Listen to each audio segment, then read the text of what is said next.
Welcome to the Generous Business Owner Podcast, where business owners gain inspiration and encouragement to live a legacy, not just leave one. And now your hosts, Jeff Thomas, Alan Barnhart, and Jeff Rutt.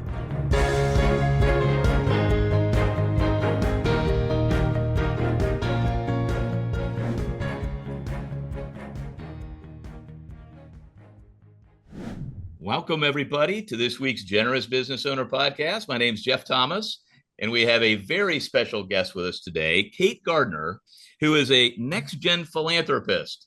Now, the number one question we get from our clients at Arcos is, how do I give my kids a leg up, but not two legs up on the couch? So we are going to answer that question. Kate, no pressure, but thanks for being with us today. Oh, thank you so much, Jeff. It's such a joy to be here. Yeah, and one of the things, to kind of restate the question, it's like, how do I use my resources, as a generous business owner to help my kids?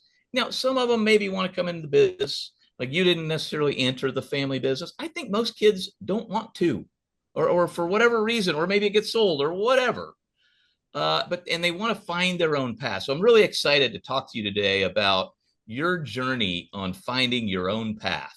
And it's a really cool story. So I'm excited for everybody to hear it. But we always start at the very beginning. So tell us about your family growing up. What was it like growing up in your household? Yes, thank you so much again. I'm originally from Washington, D.C., and I grew up in a generous household for sure. I am so thankful for the example of my parents in terms of their values of giving, of service, of faith on some level, as well as of living lives of joy and abundance. Looking back, my parents did a great job of creating this atmosphere of really wanting to enjoy, not in a way that was selfish and felt scarce and like we had to fight for it, but really just celebrating the opportunities in front of us. I also come from multiple generations of family business, actually. So I was blessed to have this experience of there being enough and enough to give. And really just had this experience of wanting to step into that. Yeah.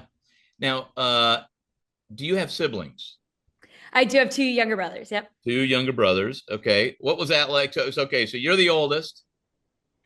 Does that mean you're the troublemaker? I mean, what does this mean? How did those dynamics play out? Yes. I think I'm a pretty classic older child in my mind. I've always felt pretty responsible.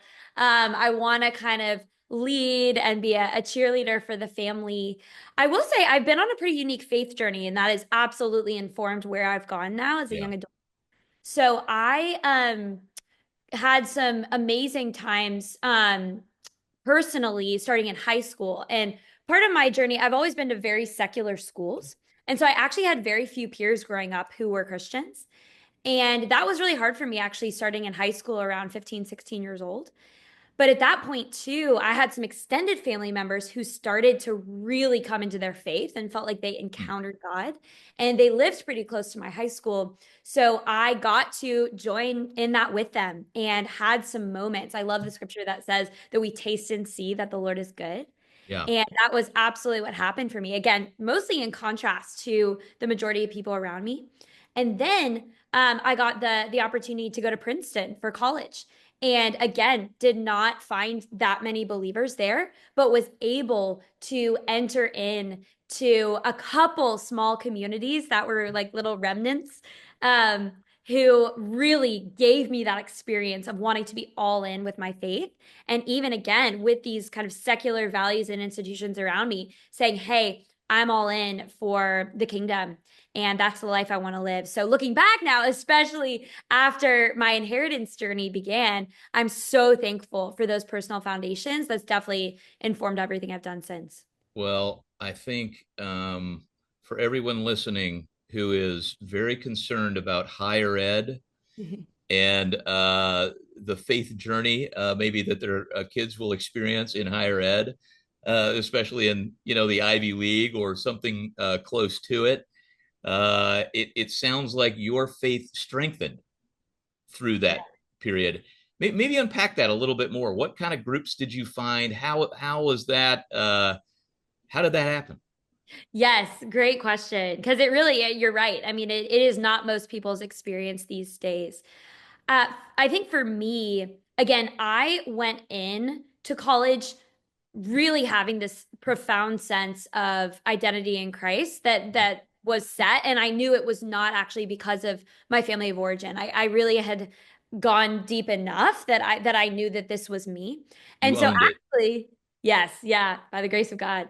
And I actually primarily looked at Christian universities because I Hmm. was like desperate for that Christian Community. fellowship. Yes.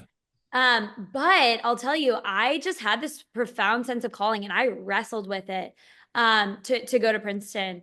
I had some times where I was like, I don't know, Lord, but I really believed that God was leading me there. And I knew that there was some Christian community. So that was definitely a part of the piece that I ended up having and saying yes. There's a couple ministries on campus and local churches that I knew of. But again, once I got there, freshman, especially into sophomore year, God blew me away with who I found. I actually primarily both found online and then went to and deeply got myself involved in a Cuban led Assemblies of God church. What? Wait, did you So say fun. Cuban? Yes. Yes. Okay. A awesome Cuban family. I mean, ethnically, I should say they're Americans too, but just such a special place, such a, Wow. again, a spiritual family for me that Hmm. I was able to come into, again, separate than campus, but that had a radical heart for, again, for ministry. And it was actually their idea to start a more charismatically inclined fellowship group on campus. And they basically wanted me to run that. And so that led to a lot of the growth in not only my own community, but also my sense of leadership and ownership, being someone who wants to instigate Christian community through that season. So there are some crazy, what I call God stories along the way, but I was able to, especially by my senior year, have this stalwart team of 10, 20 people who were like all in with me, and we would pray for people around campus and we would just like share the gospel and just like Wow. be all in. So that's definitely a lot of, again, what built who I am today. Well, I think one of the things you said was critical. Now, I've got my youngest daughter went to Northwestern, and it's a kind of a similar institution, very secular, very academic.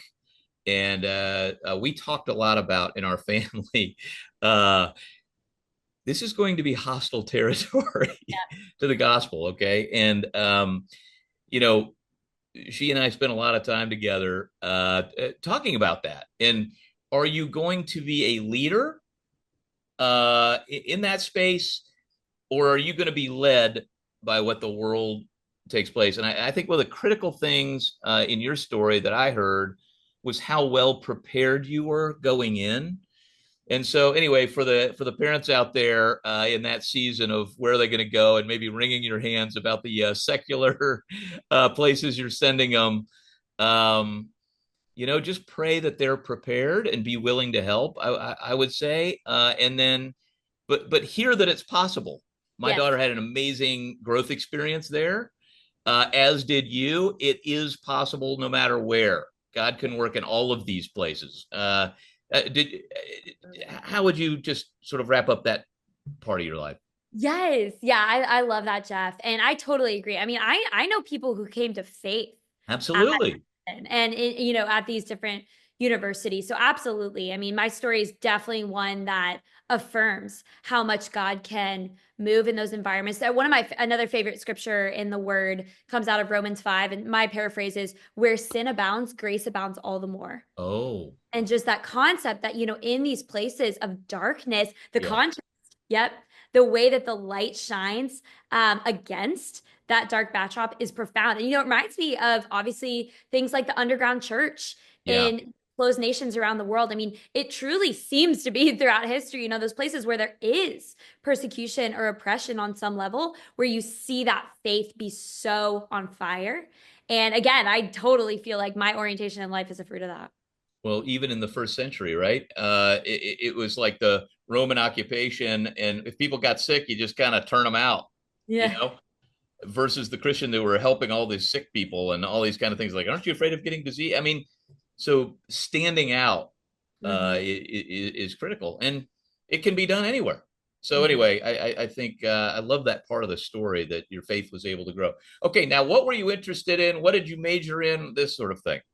Yes, I was an English major, and I joke that that's actually part of my family legacy because we're almost all English majors in the Gardner Really? family. Oh yeah, lots of love of words and communication for sure. Okay. And I ended up actually writing my thesis on virtual reality, which is such Huh. a funny part of my story to look back on. But I was really interested in cutting edge technology. I think that that is actually also part of what Yeah. I would call my family legacy because my dad is an investor, loves the latest tech. And so I definitely, again, back to my family culture growing up, had this experience of getting to try out, the latest iPhone or Yeah. different things like that and have this vision of how they could do good for the world. So I was grateful and had a great season of diving into that again from a storytelling perspective, Yeah. saying, hey, what could something like virtuality do for the world? So it feels like ancient history now, but it was a great No, time. but I can see the tie. I haven't gotten to know you a little bit. I can see that tie. I mean, you're a good communicator, and I know that you are interested in tech, and you've got a little investment stuff. Like my one of my daughters was saying, even though she's not really interested in like wealth management or something like that, she goes, "All my friends say that I talk about like the economy all the time." I'm like, because I'm always like, well, the economy in Europe is terrible. You got to get back here to the U.S. It's blowing up in Texas, you know.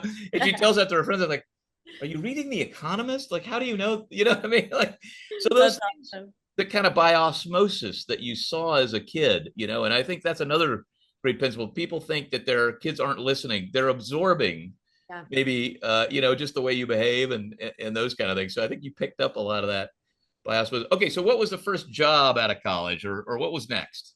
Yes. Well, I'll go ahead and weave in now my inheritance narrative Okay, because this is yes. definitely where that comes into the picture. And I do actually, since we're on the topic of family legacy, I like to back up into the generations in this story as well because my great grandfather on my dad's side actually built and sold a successful company. And so my understanding is for a couple generations before me, there was this inheritance model of a stock Mhm. portfolio being passed down at an earlier age, which my understanding was more common a couple generations ago than it is now. But all to say that model was given to my dad at 18, and he and his brother learned to invest themselves and then started a company actually out of that to teach people about investing. And so my dad had such a positive experience in that he wanted to recreate that for the next generation being me. So And yeah, if you're okay, share a little bit because it's a very common tool that's out there. I'm kind of a wealth management guy, so I know this vehicle. Not yeah, everybody maybe does. I think it's actually a pretty simple. I think it's actually a pretty cool idea. yes. Actually, for do you mind sharing a kind of what that not necessarily the numbers, but just the tool that was used? You know the Yes. Yeah, and honestly, I sometimes forget. Do you know the exact name? it's basically an UTMA, a uniform gift to minor act, UGMA or UTMA, depending maybe on the state or whatever. Anyway, basically, it's a really inexpensive way. You don't have to hire lawyers. You put an account essentially in your name, but the beneficiary is already named, your kid. So there's no lawyers. This is just a common tax deal, and you put investments in it. The kids are taxed at a lot lower unless there's a lot of income from it or whatever. You can just sort of gift some things, so there's no gift tax to it if it's under a certain threshold, which I think is like $19,000 a year or whatever right now. Okay, to any human. So if you got two kids, you and your spouse can give 19,000 to each one, so it'd be 38 a year max that goes into this thing, doesn't use up your estate exemption, and then you just invest it. So like in your dad's case, right, Mhm. or parents, they Yeah. started picking investments, so maybe you take it from there. That's the kind of Yes, thing, and then it absolutely. grows, and by the time they're 21 it just kicks to them. Yes. Yes. Basically it's theirs, so Yes. there's no trustee other than you while they're little, and then there's just no legal expense, Yep. but they get the money. Hmm. Okay, so it's now theirs. So that's kind of the model. And does that sound about right? Yes. Yes. Okay. Absolutely. Thank you for summarizing that so Yeah. well with your expertise as Yeah. well, Yeah. Jeff.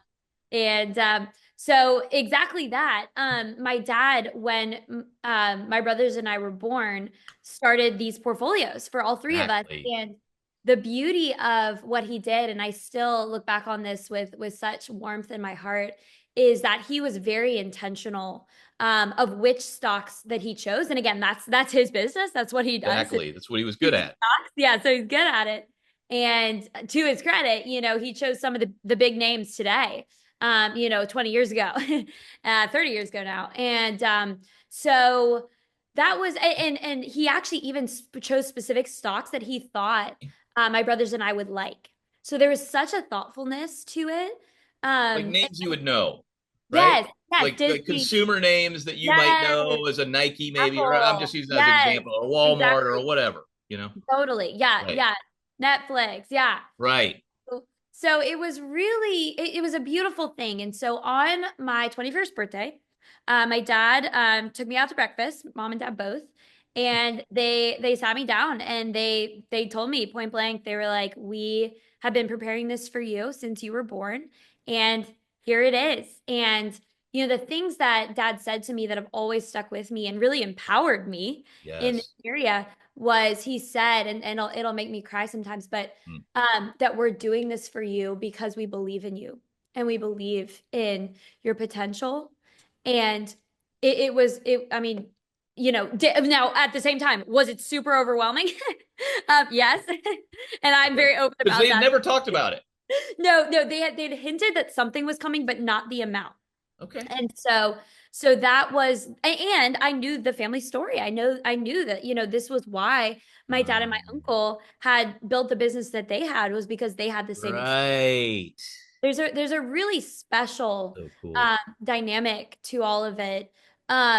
So all to say that was what happened. And I there's so many ways I can tell the story and reflect on it. And I'm all about acknowledging both the blessing of wealth and the incredible, humbling opportunities that this has given now for my life, and the burden of it. And how, 100%. And that's what people yeah, don't realize. I think they always think we see the stats in what we do with dealing yeah, with multi-generational families. And I think, we've talked about this. 80% of inheritors count it as a problem, not mhm, as a blessing. yeah. I It's so, don't think most of the world recognizes that. They think, oh my gosh, it'd be so awesome. mhm. But it actually is. So maybe unpack that a little bit, that Yes. side of it too. Yeah. Oh, I'm passionate about talking about it. And Yes. I love, that's part of what I kind of see as part of my vocation now. Yeah. So I'll reference something that I loved sharing to kind of validate this somewhat too for people. There's literally a psychological phenomenon called sudden wealth syndrome. Exactly. Yes. And it's most usually applied to lottery winners. And, it's crazy similar statistics to what you just said, Jeff, that it's something like literally 80% of lottery winners lose it all Exactly. within, a year's, some sort of year span. And it's so sad because you think about, um, the good that it could do for the world, right? Exactly. The sustainability, the family legacy that they could create. But my understanding from the research is that our brains are literally not built to take in large amounts of money at one time. And there's this overwhelm of options. And that's definitely affected me in my journey, Uh, is this feeling of financial independence, of so many things that I could now do with my time that is very hard, literally like neural pathway speaking it's to. funny that you say that. I've never heard it described that way, and I love it because, again, it back just in my little world of reference, they've done studies of like 401k plans, retirement plans. You know how you have to pick your own investments now? It's usually mutual funds and stuff. They used to give you a list of like 100 things, and people would default to money market because they're like, it's just too much. Like I can't sort through 100. So the shorter they made the number of options, the better people did, Yeah. because it's just too overwhelming. That actually really makes sense. I always wondered what the psychological thing, but that's the best description I've ever heard, is too many options. So you got Yeah. to wade through, Hmm. what do I do at a young age? Yes, exactly. Well, and even to legitimize that even further, Jeff, there's another study that I love to reference that I think came out from Yale University, and it's a funny, simple thing, but they studied people buying jam at a supermarket, Okay. and one day they had a jam stand with 7 jams, Okay. and and then the next day they had a jam stand with 23 jams, and Yeah. shortening the study story, basically, everyone's like, what the amount of people that came to like the 23 jam variety stand was much higher because people are like, whoa, 23 Yeah. jams, like what, how many flavors is Right, possible? right, right. But the fascinating thing was so many more people came to the 23 jam stand, so many less people bought anything. Sales Yes, were less. yes. Right. Then the 7 jams. Yes. This again is such a reality for the human brain that, kind of the wonder factor of limitless options is it, it's enticing, but again, it's so complex for us to, exactly what you just said, like, come in with a decision. So just again, fan the flame of what you're saying with those studies. Yeah. Okay. So, but this is your fact set. Yes, This is yeah. happening. Yep. Okay. You do have a broad number of options. How do we begin to narrow those down? I mean, the Yep. good news, everybody, as you could probably already tell, is uh, directionally, you're in a very good place, I guess. But so, how did you get? What has that Yep. progress been like for you of eliminating things and what to say yes to and what to say no to? I mean, these are critical. Yeah, absolutely. So this is again why I'm so passionate and Yes. basically spend a lot of my time talking about this these Yes. days because it's so real. And I think people who sell a business can have very similar experiences, right? And 100%. you see this all the time, Jeff, of that opening up of options and that needing to work through it. So the reason again that I am so grateful for many things in my journey is I very quickly felt like the wealth, even though it was from my dad, was ultimately from the Lord. Okay. And that is the turning point, right? And I think we talk about that so much these days in circles of Christians with wealth stewardship is the fact that God owns it all. Yep. And I think another blessing of my family legacy was the understanding that your investments are a work that you do. Mm. For some people, it's kind of the last thought, Ah. right? It's like, okay, I make my money, I spend my money, I invest it, and it's just kind of like off in a corner somewhere. And totally get that perspective too. But I think it's funny. I'm thinking of another example. Fred Smith, who founded a community called The Gathering, Yep. has a story that he loves to tell of the family farm. And the idea that, a blessing that parents could give their kids is like not just money, but also like a farm that they could run or something. Right. And I love that. And I've actually come into this is actually a more recent understanding. I think a blessing in my story was the understanding that my investment portfolio is actually my family farm, That's which is actually funny. it's totally But true. yeah, In the way I was thinking of it, which is, by the way, the family farm is thousands of years until yes, about 100 or 150 ago. I mean, that really was literally the inheritance, was because that's how you made a living, right? Was the farm. And then the way I was thinking of it was the family business. You know what I mean? Because we deal with people like selling their companies and want to be generous. Okay, well, this is your family business that you were yes, given, yes, essentially. yeah, yeah, That's yeah. actually a really, and then do you find on the stewardship versus ownership thing, Mhm. do you find that removed some of the pressure by understanding that it wasn't like kind of yours to begin with? Yeah. Talk about the mentality of that just for a minute, if you don't mind. Totally, totally. Absolutely. I mean, I think that is the piece that all of us who identify as Christians who steward wealth, that's it, right? That's not only where we want to start, but where we want to end is God. It's all you all the time. And the peace and Yeah. the rest that comes in that is profound. The And rest as opposed to the pressure. yes, exactly, You know what I'm exactly. saying? Like Yeah.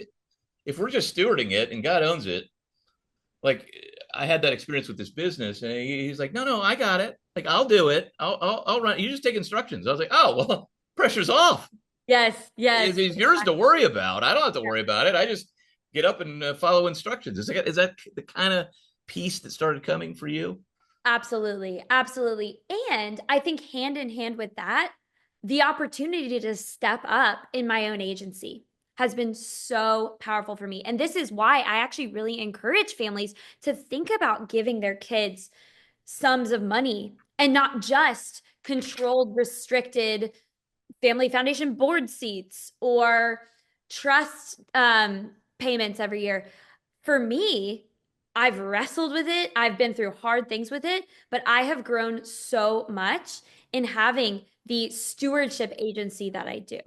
I think it, again, I actually take a lot of this on some level back to the gospel itself, because on some level, obviously, there's a lot of nuance to this, but my sense is God does the same things for us. Oh man, it's He, so good. right? He says, "Hey, I've done everything for you. My son gave his life for you." Ephesians 1:3, another favorite verse says, "We've been blessed with every spiritual blessing in Christ Jesus. We have the kingdom." And then God's like, "Figure out how to rule and reign for my glory." Yeah. So there's that giving, right? They're giving of agency that Mm. I actually think is a huge deal for human dignity. And this Oh is my gosh. why, again, I feel so strongly about the next gen world and wanting to be an influence, is because I have just seen so much of pain that next gens feel in having to navigate through all of this. So for me, growing in a step up in the capacity to choose and the life that I've tried to build has been a huge part of my experience. Oh my gosh. I love this parallel that you're drawing. One of the things I know we had a conversation before we started recording. One of our principles at Arcos is empower, don't control, because we've seen this play out, and but I don't know that I really like the way you drew that as a parallel with the way God treats us. I mean, He gave us free will. Yes. I mean, He could totally, and then we watch. And by the way, I'm guilty of this with my own kids and grandkids. I have a tendency to want to control. Mm. I don't want them to screw up. I want to protect them. I do it under all the right. And so you sort of set up these rules that restrict them from actually learning more and being Yeah. empowered. And what if they make a mistake? Didn't I Yeah. make 1,000 mistakes? Like, I mean, and doesn't God let me make mistakes every day? And then, oh gosh, let me get better. Yeah. And I call it the gift of the struggle. Like, it's That's actually so a good. gift to struggle, Yeah. right? You can't let the little chick out of the egg. They got to work and develop their little muscle to, Yeah. their strength to get out of the deal. So anyway, I'll tell you something else that we kind of blew past. I want to highlight, which is, and you said it brings tears to your eyes. This line that your parents talked about, where we believe in you. Mm. This is another one of our principles. Um, Deliver blessings. So every kid, including adult kids, want to hear from their parents approval. Mm. Like, and so, oftentimes we'll have people write a letter of blessing to their even adult children. So for you to receive this empowerment with all the struggle, Yep. okay, Really, yep. uh, and a blessing with it, I would just suggest, if we're suggesting a lump or two that you can afford in total empowerment, deliver that kind of blessing that you received, that we believe in you. And here are some things why, Yeah.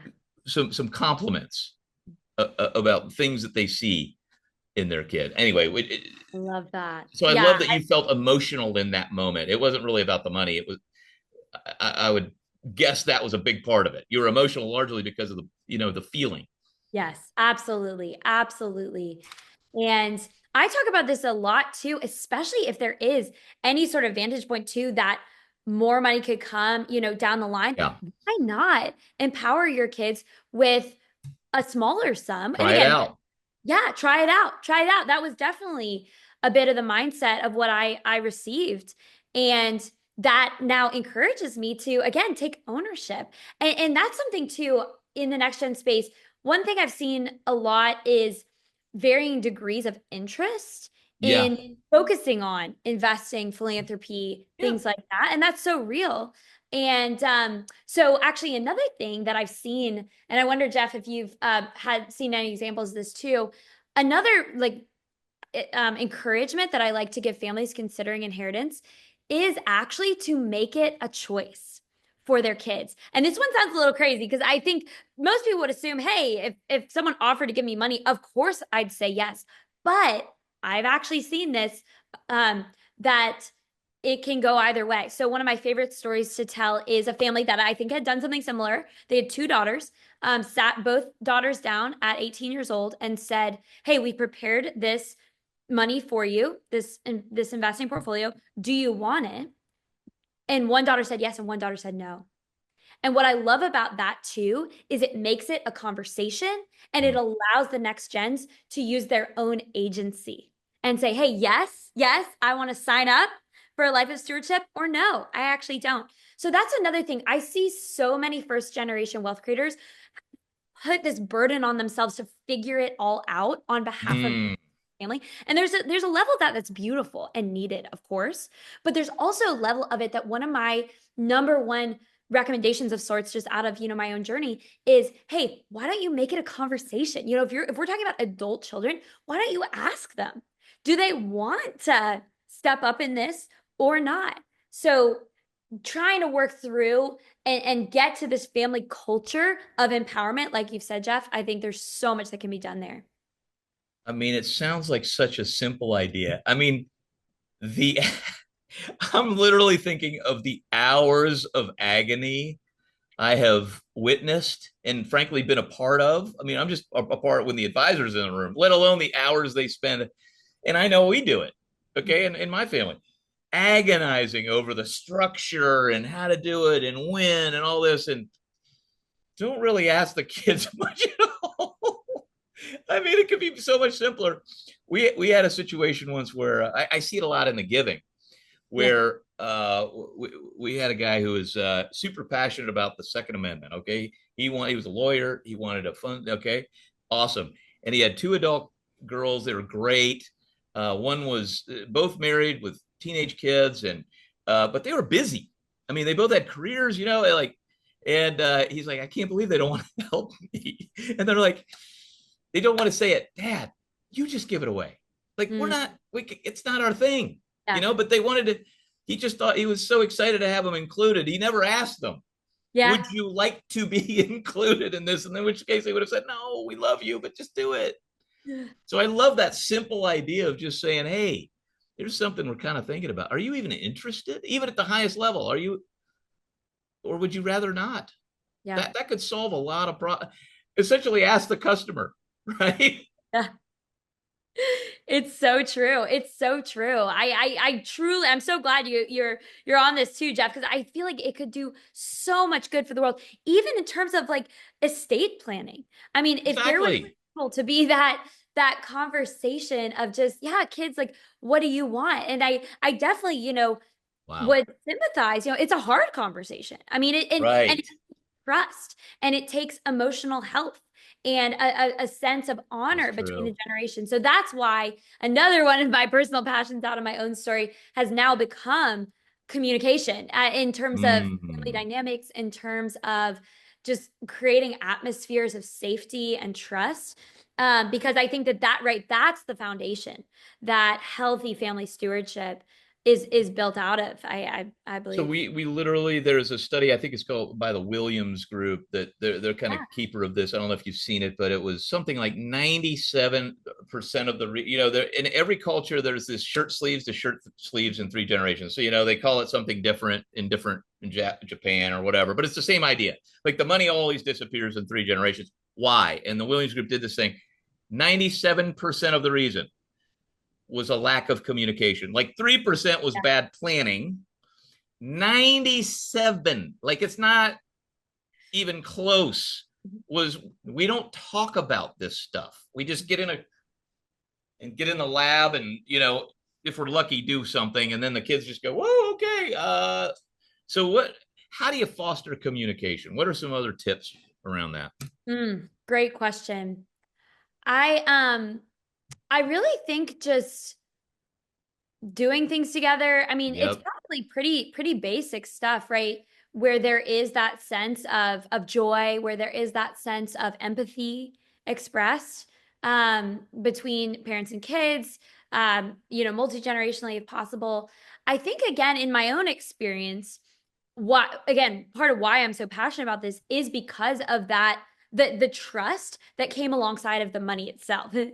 um, and so that was my experience, right? Was basically, as I told the story, it was this sense of, hey, this money is coming early because we want you to thrive and we want you to step into this. And so again, that was why I, at an early age, started to explore philanthropy and wealth management. And, I have no degrees in any of that. But again, for me, it's been this sense of ownership. So especially, for parents out there who want their kids to care about the causes that they're involved in, I would say just give them the chance to explore themselves. But that, I think that would really take, obviously, too, like we're saying, working through fear. I see so much fear in the family office world. Again, like you said, Jeff, like fear of ruining kids. So working through that as a parent, maybe going to therapy, maybe, meeting with other families, getting involved in Yes. ARCA that is promoting this type of conversation. Really just, I think, generally that principle of bringing the things, like you said, that are dark or hidden into the light on a myriad of levels is just such a way to go about this area. Uh, uh, uh, what a mirror of what we just talked about. The world is bad at this Mm. family communication about money. I mean, we're bad about talking about money in general in our culture, and within families, it's even worse. And I think one of the gifts, it's really interesting in your story. One of my favorite parts about your story that you shared with us today is the generational. You talk about your great grandfather Yeah. started this business and they did this thing, and it's been a thing. The fact most people don't know anything about their great grandfather. Mm. So the fact that there was a narrative passed down, hey, here's what we do, still a challenge and an empowerment given, a blessing given. Not a lot of instructions other than that. I mean, go Yeah. figure it out. But I really like this, the storytelling Mhm. within the family, and like that's why I like doing this. Is like we tell stories. I learn stuff all the time. I'm learning today from you, so I love learning from other people's stories. But I also, like, we just had our company in this week. I keep retelling the origin story of the company, and I'm just like, everybody's heard it. They don't want to hear it again. Like, no, everybody. Oh, they always. Oh, I forgot that piece or that piece, and I always do it at home too, like telling stories and fostering communication and just spending time together. And I love these simple ideas of just ask them. Yeah. You don't have to even do it. Mhm. But hey, if we gave you a chunk of change, do you even want it? Do you want to be involved in the giving? Like, you don't make any assumptions. Yeah. Just start there and just see where it goes. And I also like this idea of just, even if it's a chunk, we anyway. There's so many things here. It's amazing. Well, okay. So where do you find yourself now? Why don't you just talk for a minute or two about? You've kind of hinted at how you like helping other people figure this out. I know you've got a podcast, The Ascendants. Mhm. You've got a book. You've got Magnify. Tell us kind of what you're doing now to kind of help in this world. Yes, thank you.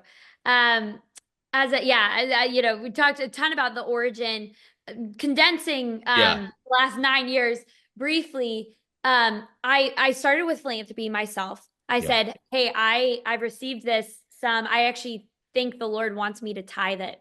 So I dove in head first, and that's a whole nother conversation. But Yeah. I created this whole plan of how to give away a larger sum of money. I did it. I did a lot of it anonymously. I made some matching grants, a lot of things like that. And I fell in love with philanthropy. Oh, cool. And I saw the Lord move. That's the way I would say it. And Mhm. not at all about me, but purely about the impact of what I was able to give. And that was where this sense of calling hit me. And I was like, whoa, there's something here. that I didn't even fully realize until I went for it. I think it's Randy Alcorn, one of our heroes in the space, who Yes. compares tithing to training wheels on a bike. And getting started with just saying, hey, literally as an act of obedience, I'm going to write these checks. And that was totally my experience. I then also discovered a movement called Gospel Patrons, which I love to highly recommend. I actually did a birthday party last year featuring them as my cause, because I'm the biggest fan of what they've put out in the world, which is this idea that we are called as people in business to stand behind people in ministry Yeah. and fund them. And that is a legitimate role throughout history that God leads people to play. So again, bringing a lot together here because I know we're at the end. Yeah. I really went for it in that direction. I built this whole strategy too, specifically of supporting missionaries out of this sense of calling to be an encourager and to support the global expansion of the gospel. So I kind of built a network, went all in for that. And then I just, again, telling my personal story in brief, I felt like I had this encounter with the Lord again, where there was this sense of calling to now become a missionary to quote unquote my own people and this revelation of the next gen world and this kind of stepping into the family wealth space. And so for the last 4 or 5 years, a lot of my focus has been on what I do now, telling my story, encouraging other next gens to own their own narratives. And obviously, not everyone has to be public as I've felt led to be, but to in some way get to a place of empowerment, as we've talked about. So, in brief, I love what I've gotten to do with a bunch of friends involved. Have a podcast called Ascendants, where we allow descendants of successful families to tell their own story of how they've ascended into their own identity and impact. So basically handing next gens the mic and giving them the floor, very much like you've done with me today, Jeff.